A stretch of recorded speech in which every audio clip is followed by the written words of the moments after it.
Mr. President, your administration separated children. Garcia Luna has been charged. Joaquín Guzmán Loera. Entre Washington y México, por Jesús Esquivel. Esta es una producción de Fluxus Comunicaciones. Este es el podcast de Entre Washington y México, con la agenda bilateral y sus protagonistas en voz de Jesús Esquivel.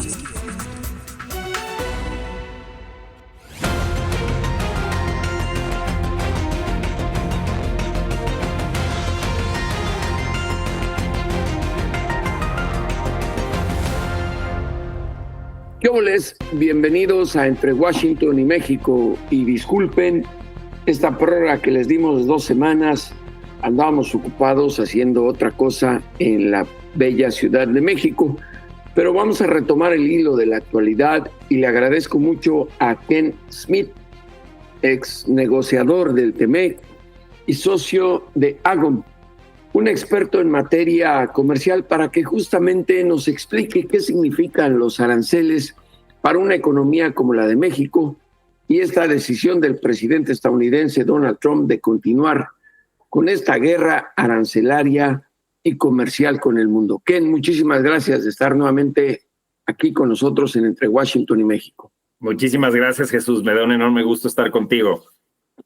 Pues, ¿qué implican los aranceles del porcentaje que sean para el futuro económico de México y sobre todo en la inmediatez para el intercambio comercial, no solo con la región norteamericana, sino con el resto de los países con los cuales tenemos una relación en ese sentido?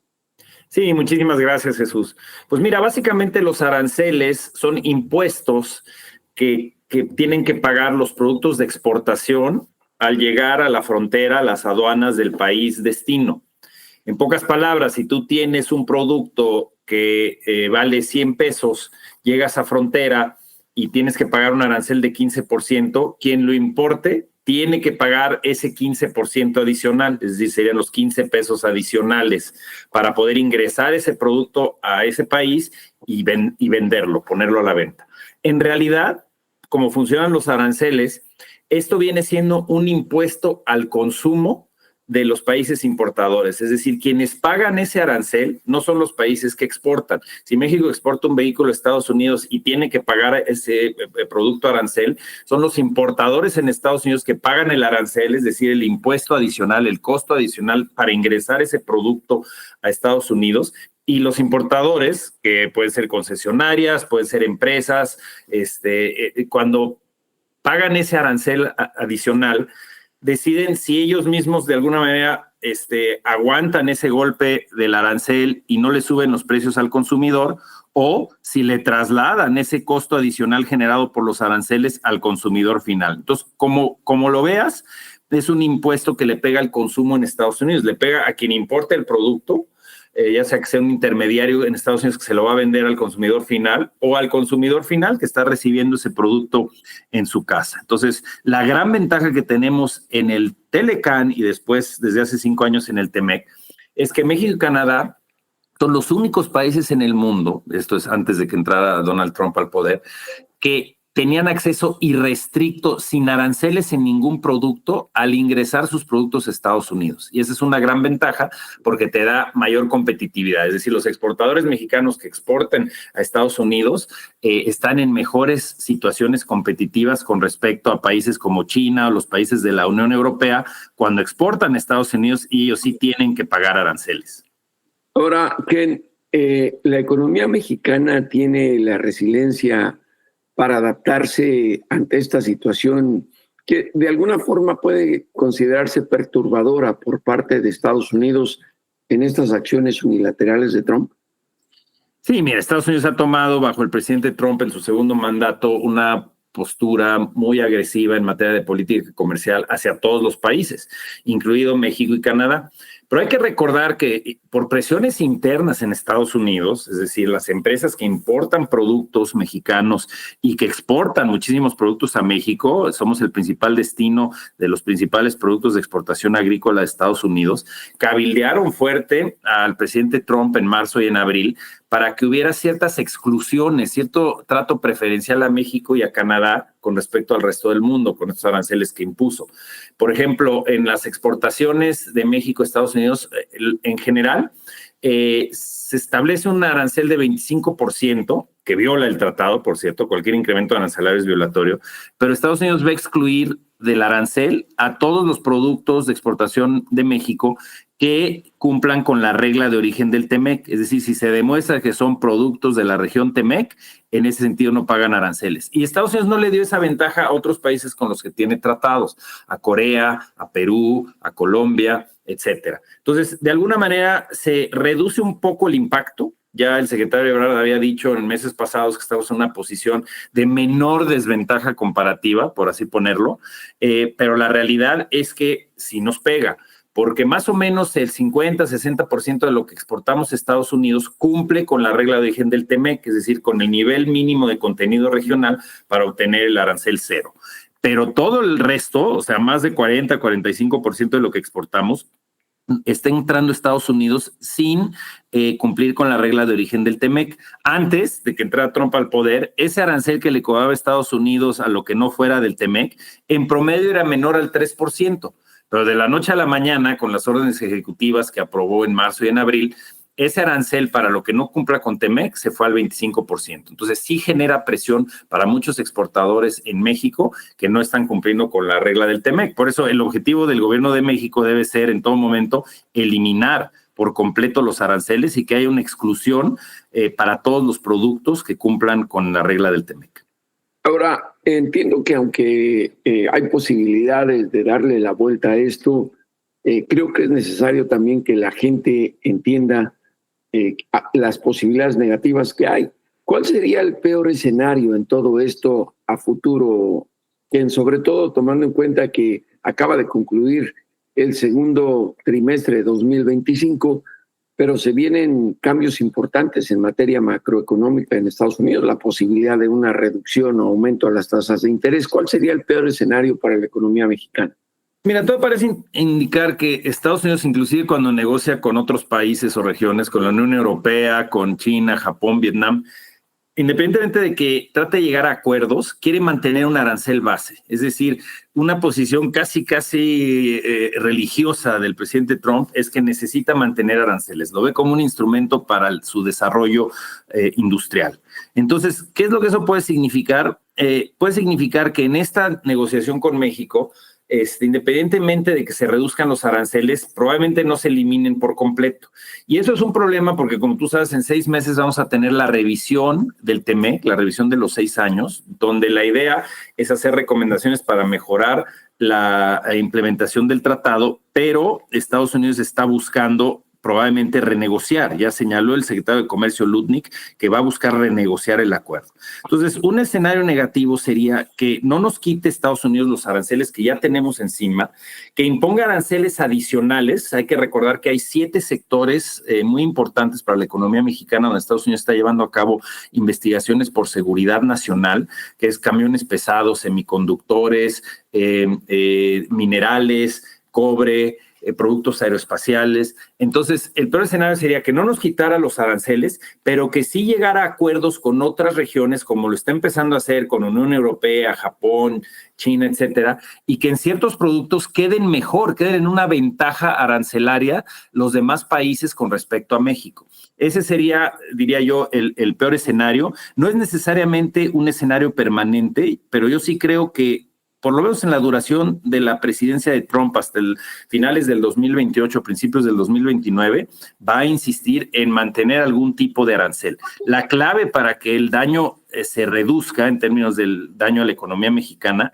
es que quedemos en una posición más favorable que el resto del mundo. Y yo sí veo un escenario por la presión interna del sector privado en Estados Unidos, que se tiene que echar a andar también con cabildeo del sector privado de México, que haya suficiente presión para que se mantenga el TEMEC. Es decir, no sabemos si va a haber aranceles o cupos, esperemos que no, pero en la medida en que quedemos en una situación más favorable que los demás países del mundo, podemos de alguna manera reducir el impacto negativo en nuestra economía.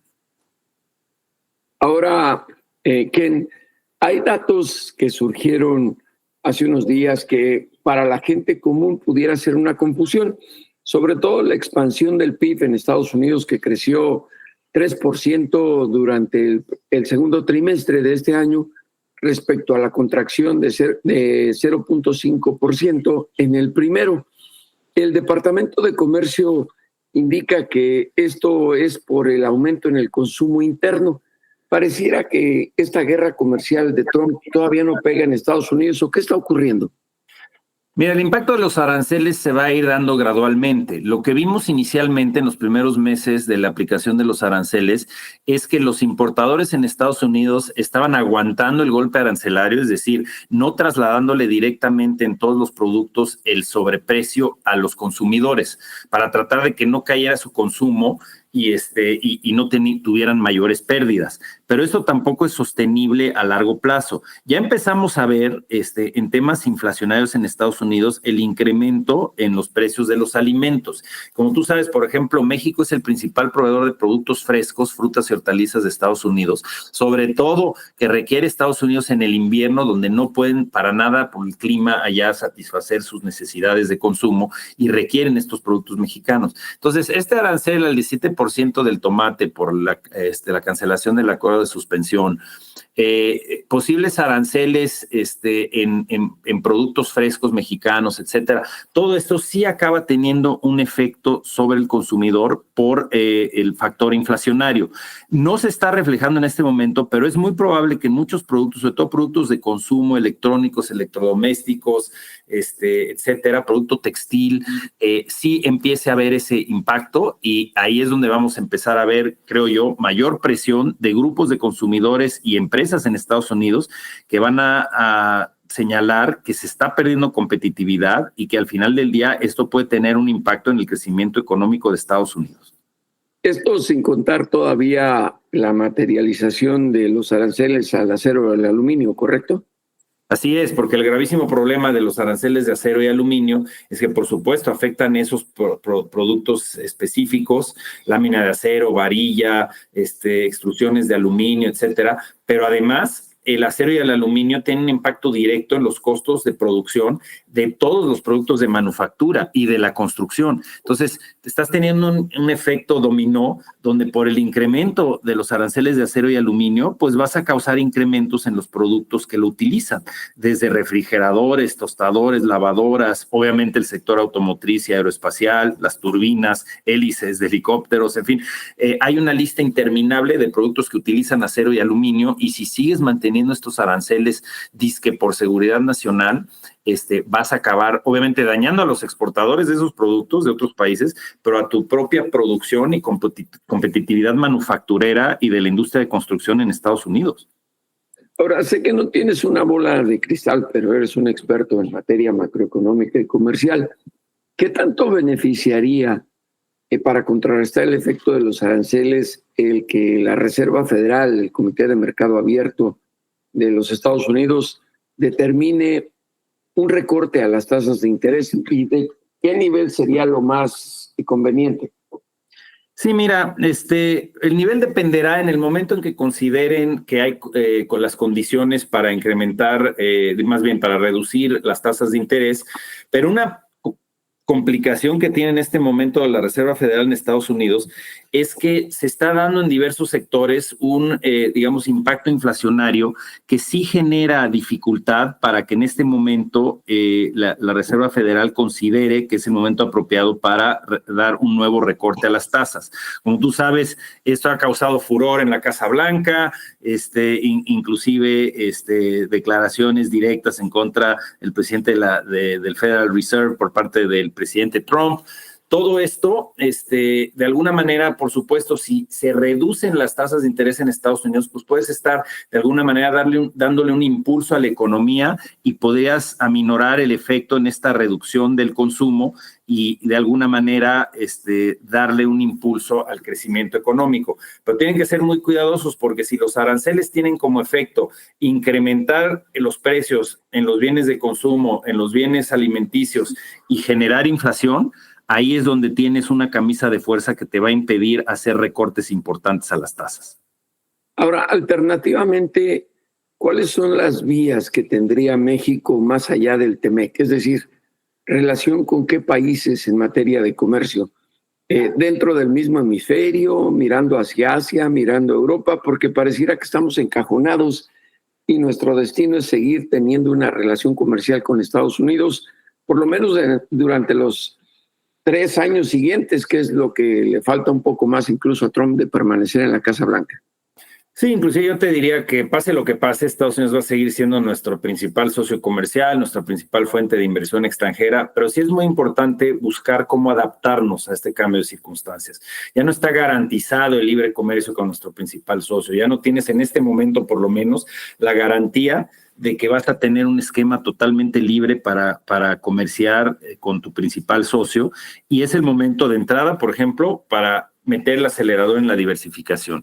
Ya había mencionado el secretario Ebrard el interés de concluir finalmente la modernización del tratado con la Unión Europea, porque son 27 países en donde en la modernización del tratado, que ya estaba lista desde finales de la administración del presidente Peña Nieto, pero lo frenó López Obrador por toda esta discusión interminable sobre la soberanía y la energía, si lo concluyes, lo apruebas y lo implementas, vamos a tener mucho más acceso agrícola, por ejemplo, agroindustrial, muchas más garantías para fomentar la inversión, un incremento de la inversión europea en México. Entonces, sí, no vamos a poder sustituir del todo Estados Unidos, ni debe ser el objetivo, pero sí puedes, por un lado, generar oportunidades adicionales con los 27 países de la Unión Europea, también concluir el acuerdo que quedó a medias en el sexenio pasado con Reino Unido, para ponerlo al mismo nivel del acuerdo moderno con la Unión Europea, y aprovechar Alianza Pacífico con Chile, Colombia, Perú y el acuerdo transpacífico. Yo creo que ante el entorno geopolítico difícil de la guerra comercial entre Estados Unidos y China, hay la posibilidad, creo yo, de fortalecer los lazos con un país como Japón, que también es un aliado muy importante de Estados Unidos, y que en ese sentido, fortalecer las alianzas México-Japón y traer más inversión japonesa a México sería importante porque no vas a tener el mismo grado de crítica o de presión de Estados Unidos como lo tienes cuando es inversión china llegando a México. Entonces, hay varias alternativas que tiene México, pero la clave en todo momento, todo lo que hablábamos de nearshoring hace algunos meses y del atractivo de México como destino para la inversión extranjera, sí depende de que no se colapse nuestro tratado con Estados Unidos, porque esa, digamos, es la joya de la corona y a lo mejor va a estar abollada. A lo mejor nos van a tratar de meter comercio administrado en ciertos sectores o aranceles, sería muy desafortunado, pero es muy importante que al final de toda esta discusión, la negociación arancelaria que se está llevando a cabo hoy en día y la revisión del TEMEC, tengamos por lo menos certeza de que las reglas que queden van a estar en vigor por varios años y eso hace más atractiva la inversión y el comercio en México. Va a sonar un poco loco lo que voy a decir, pero sin Estados Unidos y nada más con Canadá podríamos sobrevivir en la parte de negociación para América del Norte, en la relación comercial, perdón. De hecho, es interesante y me parece muy importante ahorita que estamos hablando de diversificación. Puede haber inclusive diversificación de nuestro comercio al interior de América del Norte. Sí, por supuesto, Canadá es un país que en términos de población es casi 10 veces más pequeño que Estados Unidos, pero tiene, digamos, un poder de compra similar. Inclusive en algunas provincias el ingreso per cápita es superior al promedio del de Estados Unidos. Un perfil productivo y de exportación e importación similar al de Estados Unidos. Entonces, yo siempre he dicho que en la relación México-Canadá, que no rebasa los 50,000 millones de dólares de comercio, estamos nada más viendo la punta del iceberg de lo que se podría lograr. Entonces, yo sí creo que hay que trabajar en ese aspecto, viendo inclusive una diversificación al interior de Norteamérica, tratando de mantener que el tratado sea trilateral, porque es esa integración de los clústeres industriales de los 3 países lo que fortalece la competitividad de muchísimos sectores y lo que la va a fortalecer para los sectores de manufactura avanzada en un futuro. Pero en todo caso, pase lo que pase, fortalecer la relación con Canadá en productos agrícolas primario, agroindustrial, energía, manufactura, me parece también esencial. Como siempre, muchísimas gracias por ilustrarnos con esta situación tan complicada que vamos a tener en un futuro muy cercano con Estados Unidos y especialmente con Trump y su idea de los aranceles. Y te invito a que más adelante, una vez que empiece a materializarse o a tomar efecto todo lo que está haciendo Trump, nos ayudes a entender la realidad comercial y macroeconómica de nuestro país. Por supuesto, con muchísimo gusto y nuevamente muchas gracias por la invitación, Jesús. En Fluxus transformamos tu marca con publicidad exterior. Contamos con espacios en transporte público, espectaculares y ubicaciones estratégicas para maximizar tu visibilidad. Crea experiencias inolvidables con nosotros. Contrata espacios exteriores. Fluxus.com.mx. Lo importante es leer. Con Fernanda Álvarez. Y ya saben que entre Washington y México no tendría sentido sin las recomendaciones literarias de mi querida Fernanda Álvarez. ¿Qué nos tienes, mi querida Fer? Hola, querido Jesús. Pues primero, muchas gracias por invitarme, como siempre, a hablar de libros. Y traigo 2 novelas que me gustan mucho de 2 autoras mexicanas. La primera de ellas es una novela de Gilma Luque. Gilma ya también tiene, bueno, no también, es que ahorita les voy a hablar de la otra autora, pero tiene una gran trayectoria como escritora, publicada en distintas editoriales, y esta es su última novela que se titula El hombre en el jardín y ganó el Premio Internacional de Novela Breve Rosario Castellanos en 2023 y ahora está empezando a ver la luz en librerías. Y me gusta mucho porque en lo personal, esas historias que no tienen fuegos artificiales, que no hay apocalipsis, que no hay, no sé, como tambores de marchas fúnebres o de marchas de guerra, me gustan mucho, ¿no? Y en esta novela es así, es la historia de Inés y Emilio, que viven juntos y que empieza a desbaratarse su relación muy sutilmente, muy discretamente, hasta que él termina viviendo en el jardín como un mendigo, ¿no? Y a la par que Inés nos va contando esta historia, va construyendo también su pasado, la historia de su madre que la abandona, la historia de los abuelos, que es con quien ella crece, la vida en este jardín de la casa de los abuelos en la cual ella va sembrando, va teniendo también, no solamente sembrando plantas, que lo hacía la abuela, o historias que lo hacía con el abuelo, sino por supuesto que recuerdos. Entonces es en este ir y venir que esta historia se construye, ¿sabes, Jesús? Y no puedo decir que pasen muchas cosas, porque en realidad es una ruptura, ¿no?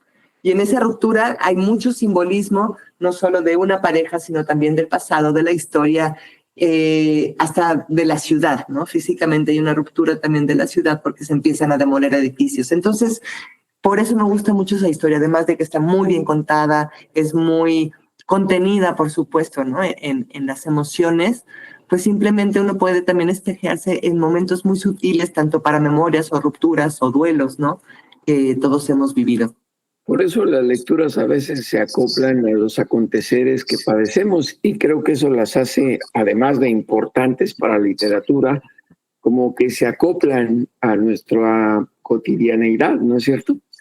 Sí, pues son espejos, ¿no? Yo creo que eso es lo que, por eso decimos que la literatura salva, ¿no? Porque cuando encontramos el libro idóneo en el momento adecuado nos salva la vida. Entonces son estos espejos que nos van ayudando a reconfirmarnos o a darnos luces también, ¿no? Que a veces no entendemos y de pronto vemos una escena y decimos, claro, pero si esto me pudo haber pasado a mí o me pasó a mí y ahora lo entiendo a la distancia, ¿no? ¿Y qué otro espejo nos tienes de recomendación? Es otra novela que me gusta muchísimo. Es una autora que ya tiene también un bagaje muy interesante. Ella escribió La niña polaca, escribió Lobo, El niño que tocó las estrellas. Y ahora con esta novela se titula A la sombra de un árbol muerto. Y me parece una novela, es como el mecanismo de un reloj, ¿no? Así que es perfecta Es la historia de, podríamos hablar de una saga de mujeres, por decirlo así. Empieza con Magdalena y Juan, que viven en España a finales del siglo XIX. Magdalena, cada vez que se embaraza, pierde al hijo y empieza como a obsesionarse con ese hecho, ¿no? Decide enterrarlos abajo de un manzano, después viajan a México, a los Altos de Jalisco, entonces se trae a estos niños simbólicamente y es como una especie de transformación que sufre Magdalena, como una maldición en la cual ella se va perdiendo para vivir únicamente buscando a estos hijos no nacidos, hablando con ellos y cantándoles canciones. Pero no solamente llega aquí, una vez que está en México, esta maldición se va a pasar a las otras mujeres que van a vivir en estos linajes cercanos a Magdalena, ¿no? Entonces después viene Petra, que se va a acabar casando con Juan, que era el esposo de Magdalena. Después viene Leonarda. Y en estas tradiciones femeninas, esta maldición se va como heredando, por decirlo así, en una especie de realismo mágico, pero también situándonos históricamente. Que no hay una soledad a la mexicana. Pero no es así, porque no es tanto eso, ¿no? Es como un reverso de la moneda, en el cual son, ¿cómo te diré? La cocción que hace no es para irse como un río extenso, sino para contenerse en unos tubos de agua, por decirlo así, en el cual estas mujeres van sobrellevando la vida, sobrellevando los pesares, sobrellevando esta maldición, sobrellevando estos puntos en contra por el hecho de ser mujeres, ¿no? Y viene también contada, digo, es basada en su familia, ¿no? Los personajes un poco, nada, no es un retrato, por supuesto, pero sí la época, sí los sentires. Y a mí es una novela que me gusta mucho y yo creo que merece ser leída por mucha gente, porque además el cómo está escrita, México postrevolucionario también, entonces una de los personajes se va a hacer de Adelita. Entonces, no sé, está como momentos históricos específicos de México, pero también con esta sutileza de realismo mágico de fondo, pero también estas ideas de mujeres fuertes, ¿no? Que tienen que resistir como puedan y desde donde puedan, ¿no? Por la historia que van cargando. Y así se construye esta novela que yo creo que es en tintes ocres, ¿no? La portada es como amarillo sepia, y me parece que ese es el color de esta novela, querido Jesús. Pues creo que es una novela que haría falta leerla, porque cuando la estabas describiendo inmediatamente la relacioné con la gran obra del Gabo, pero creo que con sus matices esto nos pinta una imagen diferente de este México en la época que nos mencionas. Sí, tal cual, tiene una distancia importante, ¿no? De porque no es solo realismo mágico, ¿no? O sea, está pintada, ¿no? Tiene como pinceladas de realismo mágico, pero pinceladas de momentos históricos, y estas mujeres que van atravesando y que van sobreviviendo como pueden para subvertir las presiones sociales, ¿no? De cada una con su época que le toca vivir. Entonces a mí me parece una magnífica obra, y de verdad como está escrita se va como agua, ¿no? No el río desbordado, pero sí como agua, porque tiene un ritmo muy, no sé cómo podría decir la palabra. Intenso. Sí, o sea, que más bien tiene un ritmo en sí misma, ¿no? Entonces en este ritmo te subes como cabalgata, pues, ¿no? Como en una cabalgata de caballo, ¿no? Estás jineteando con estas mujeres, estas vidas que tuvieron.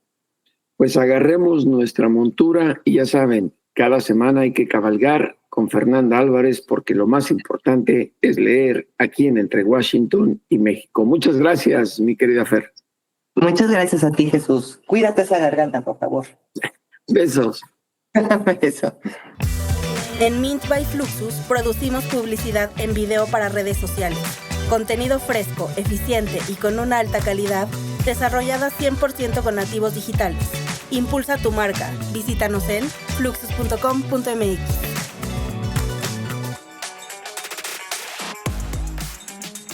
Y llegó sudando como siempre. No sé si es por ejercicio.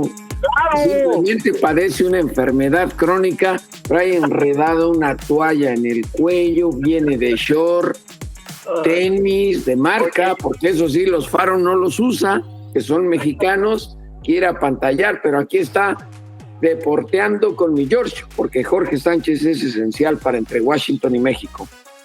¿Qué pasa, Jesús? ¿Cómo están? Qué gusto saludarlos. Oye, pues la verdad, muy contentos. Sí, son tenis de ejercicio, no son de marca, son medios piratas, medios fakes. Pero tengo mucho que platicarles, sobre todo de esta Leagues Cup, donde los equipos mexicanos otra vez van a la Unión Americana a enfrentar a los cuadros de la MLS. Ya ves que nos fue como en feria, ¿no? En el Juego de Estrellas allá en Austin. Perdimos 3-1 y luego nos ganaron hasta en el torneo de habilidades. Nos llevamos al Cepillo Oribe Peralta para que nos hiciera un paro y jugó basura el Cepillo. Y también nos pasaron el trapo, mi querido Jesús. Pero Eso refleja que el fútbol mexicano no sirve para maldita la cosa. No seas malo. Sí sirve, pero... para hacer dinero, nada más. Sí, pero la verdad es que los equipos mexicanos en este momento creo que sí aspiran a ganar el torneo. Está muy complicado para los entrenadores porque la exigencia evidentemente es la liga. Y juegas 3 torneos de la liga, paras el torneo para ir a la Leagues Cup, te exigen que ganen la Leagues Cup, pero los clubes mexicanos todavía no tienen los planteles que sí tienen los cuadros europeos que están acostumbrados a jugar 2 o 3 torneos. Y entonces entras en una mala racha y ahí te encargo, ya quieren correr a los entrenadores. Ese es el gran problema que está enfrentando actualmente los clubes mexicanos que están participando en Leagues Cup. Ahora hay equipos como América, Jesús, a los cuales, como tú sabes, se les exige que ganen absolutamente todos los torneos donde participan. Ojo, al América no se le exige nada. Puede comprar absolutamente todo y ganar absolutamente todo. No estás malo, Jesús. Ya olvídate de esas cosas. Ya dijeron que todo fue un invento para generar rating. ¿Entiendes? Eso que se lo cuenten a los aficionados del América. Ya confesaron los detractores de la América que todo lo inventaron para generar rating en los 80s y les funcionó perfecto. Pero no. Pero mira, la afición de la América, por ejemplo, está ávida de que haya contrataciones bomba. Hoy les han cuestionado que llegó uno de tus elementos importantes, un chavito Violante, Isaías Violante del Toluca, que llegó la Pantera Zúñiga, que venía de Xolos de Tijuana, y no una bomba, se hablaba de Buanga. Pero ¿sabes cuánto le estaban pidiendo a la América por un delantero del LAFC de Los Ángeles? No. 40 millones de dólares para un chavo más allá de 30 años. Ya no es forma de pagar esa cantidad porque no lo vas a poder revender. Entonces, los equipos mexicanos hoy, sobre todo el América, ha tenido buenos resultados, ya sin grandes contrataciones como las hacía antaño. ¿Te acuerdas cuando trajo a Dirceu Guimaraes? Cuando que trajo no sirvió para nada Dirceu en la Liga Mexicana. Les daba pases y le regresaban sandías, decía Dirceu. No, por eso te digo, la Liga Mexicana es el ridículo. Ahora bien, yo diría, creo que quedó demostrado en el Mundial de Clubes que tanto los equipos mexicanos como los de Estados Unidos no sirven absolutamente para nada y que en una competencia internacional con equipos grandes que de verdad juegan fútbol y no negocio, pues están básicamente eliminados. Esta liga es un augurio del fracaso que habrá. Es la actuación que tuvo Monterrey en el Mundial de Clubes. Se quedó un remate con la cabeza de Sergio Ramos de meterse entre los mejores 8. Y bien que mal el Monterrey tuvo 21 millones de dólares por llegar hasta esa instancia en el Mundial de Clubes. No nos sirve de nada. A ver, como miden los grandes equipos el desarrollo. Si son eliminados es un fracaso, así hayan quedado en segundo lugar. Lo que importa es ganar. Si tú dices que los equipos mexicanos fracasaron en el Mundial de Clubes, ¿cómo calificas la actuación de los clubes argentinos? Llámese Boca, ¿no? Cuando supuestamente la liga que tiene a la selección campeona del mundo. Pero nos damos cuenta que los seleccionados argentinos no juegan en Argentina, no juegan en River, no juegan en Boca, y que hoy la Liga Argentina, ojo, a lo que voy a decir, está por debajo de la Liga Mexicana. ¿Les gusta o no les gusta? Eso lo dudo. La Liga Mexicana, para ti, tú que eres un gran detractor de fútbol mexicano, te puedo decir que es la segunda liga más importante del continente por detrás del Brasileirao. Que le están metiendo mucho.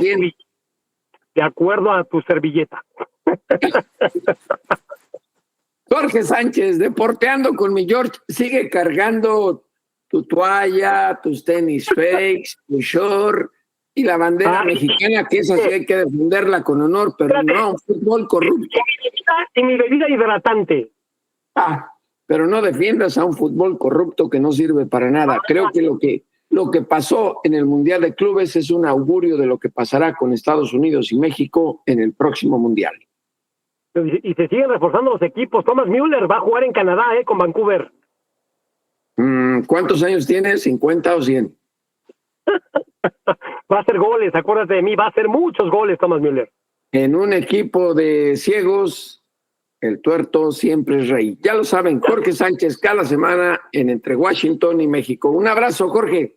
Abrazo, señores. Pucha Play con Gonzalo Lira.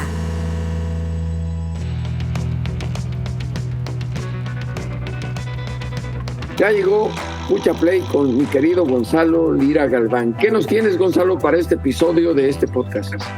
Jesús, ¿cómo estás? Oye, pues fíjate que el medio del entretenimiento últimamente pues se ha visto sumamente afectado por temas que tienen que ver con Donald Trump y sus políticas, y creo que me ha parecido bien interesante, porque incluso personajes que no suelen ser vocales respecto a temas políticos han alzado la voz desde sus trincheras a su manera, y uno de ellos recientemente fue Eugenio Derbez. No sé si lo supiste, pero siguiendo esta lógica también de Diego Luna, por ejemplo, quien estuvo en el show de Jimmy Kimmel como presentador durante una semana, fue el turno de Eugenio, quien está promocionando la serie Acapulco, una serie que realiza para la plataforma de Apple TV, una producción mexicano-estadounidense, en la cual cuentan una historia mexicana, pero desde una producción pues gringa, básicamente, y parte del elenco de esta serie es Jaime Camil, quien sabemos pues nunca ha sido una persona que realmente se mete en líos respecto a lo político. Eugenio Derbez, a tropezones, para bien o para mal, pues luego suele ahí expresar su opinión, ¿no? Hay quien lo sigue, hay quien lo critica. Y Eugenio estuvo presente en The View, este programa pues de mediodía que sale en la televisión estadounidense con varias señoras, y fue muy vocal respecto a su opinión. Habló de lo difícil que está haciendo para él ver niños que han sido abandonados por sus padres, porque pues los padres son deportados, se tienen que hacer de repente cargo de negocios familiares, y entonces al parecer ahora en Los Ángeles una imagen que no era tan común, aunque aquí en la Ciudad de México sí lo es, la de ver niños vendiendo cosas en la calle, atendiendo puestos, se está volviendo parte del cotidiano, como muchos parques, restaurantes están vacíos, ya sea por la falta de afluencia de personas latinas o por la falta de personal en el caso de los restaurantes. Y bueno, él salió a levantar la voz aprovechando la promoción de esta serie. Y tuve la oportunidad de platicar con Jaime Camil, precisamente también sobre esta serie Acapulco, que llega a su cuarta temporada y que nos cuenta la historia de un hombre mexicano interpretado por Eugenio Derbez, quien en su pasado trabajó y fue escalando en la escalera social y también laboral de un hotel que se llama Las Colinas, que es una referencia directa a Las Brisas, ¿no? Este hotel famoso de Acapulco. Pero tuve la oportunidad de platicar con Jaime Camil y aproveché para preguntarle pues cuál era la importancia de hacer una serie donde el talento mexicano es visto y sobre todo donde los personajes mexicanos son retratados de formas que no son las pues que se acostumbran en el imaginario colectivo del entretenimiento en Estados Unidos. Son personas trabajadoras, buena onda, alivianadas. Y esto fue lo que me dijo sobre su trabajo en Acapulco y la relevancia de esta serie que llega a su cuarta y última temporada, hoy más que nunca. Un proyecto tan bonito como Acapulco siempre ayuda, ¿no? Y ver a nuestra gente de una forma positiva y como gente trabajadora y como gente simpática y con humor y con sentimientos y con corazón y trabajadores, pues siempre ayuda, obviamente, porque pues es como somos, ¿no? A fin de cuentas es como somos. Sí, como decía Eugenio en ese programa, el problema que hay es la crueldad y la deshumanización, como está pasando esto, ¿no? Es una pena tremenda, porque realmente no es una deportación quirúrgica, ¿no? De criminales o lo que sea, es más bien masiva, para apelar a una base, ¿no? Entonces creo que eso está muy triste, sobre todo la deshumanización, la crueldad con la que se está haciendo. Entonces siempre que podamos presentar a nuestra gente como lo que somos, con este gran corazón que tenemos, trabajadores, etcétera, pues siempre es muy positivo. Yo creo que yo trabajo para el guión. Yo como actor tengo que trabajar para los guiones y trabajar para el equipo creativo de un proyecto y para poner en la mesa lo que se me pida del productor y de mi director, claro, con un proceso colaborativo, creativo. Mira, yo creo que esto hay que tener cuidado. Y lo he puesto mucho. He estado en muchos proyectos donde quieren estereotipar a los mexicanos y yo levanto la mano y digo, mira, creo que es incorrecto. ¿Qué te parece si hacemos así, así, así? Y pues gracias a Dios lo hago de una manera muy respetuosa, muy educada y me han escuchado y hemos tratado de siempre darle una visión fidedigna a los mexicanos en los proyectos en los que estoy yo. Pero ya me perdí. ¿Qué estaba diciendo? No, estuvo perfecto. De hecho, como la cuarta temporada, cerraste perfecto y también dejaste... Exacto, o sea, te ocurre algo es como, chingada, ¿va a seguir o no va a seguir? No, es como... Jaime, te agradezco muchísimo. Siempre es muy chingón platicar contigo. Igual, Gonzalo, muchas gracias. Thank you. Gracias. Muy bien. Fíjate, Jesús, que me parece muy interesante escuchar personajes como el propio Camil, un tipo que viene del privilegio, un tipo que lleva tiempo yendo y viniendo entre la industria del entretenimiento en Estados Unidos y México, y como te lo decía al principio, no suele meterse en líos, incluso sus palabras son muy suaves. No, pero teniendo que tomar postura. Y me parece interesante porque esto creo que nos habla de la gravedad del asunto, de la gravedad de la situación y sobre todo también de lo mucho que les afectaría incluso a estos personajes, por más que vengan del privilegio, pues que se sigan cerrando las puertas para las personas latinas, migrantes en Estados Unidos y por lo tanto en uno de, creo, los pilares del entretenimiento a nivel global. Es que ante el racismo y xenofobia de Trump es muy complicado hacerse a un lado o mantenerse al margen, mi querido Gonzalo. Claro, y como dicen a veces, si callas, apoyas, ¿no? Sí, el que calla otorga, y creo que en este caso cualquier voz en contra de las acciones xenofóbicas de Trump y a favor de los derechos civiles y derechos humanos es bienvenida. Como tú, en cada episodio entre Washington y México, mi querido Gonzalo. Pues qué gusto formar parte de esa resistencia que esperemos rinda frutos, sirva de algo y arme de valor a muchas más personas a levantar también la propia. Ya lo saben, cada semana, Ucha Play con Gonzalo Lira Galván. Un abrazo. Y ahora sí, a los criminales y a los políticos, por favor, devuélvanos a ese México que nos arrebataron. Hasta la próxima. Aquí en Entre Washington y México, el podcast. Esto fue Entre Washington y México. Una revisión semanal por la agenda bilateral y sus protagonistas.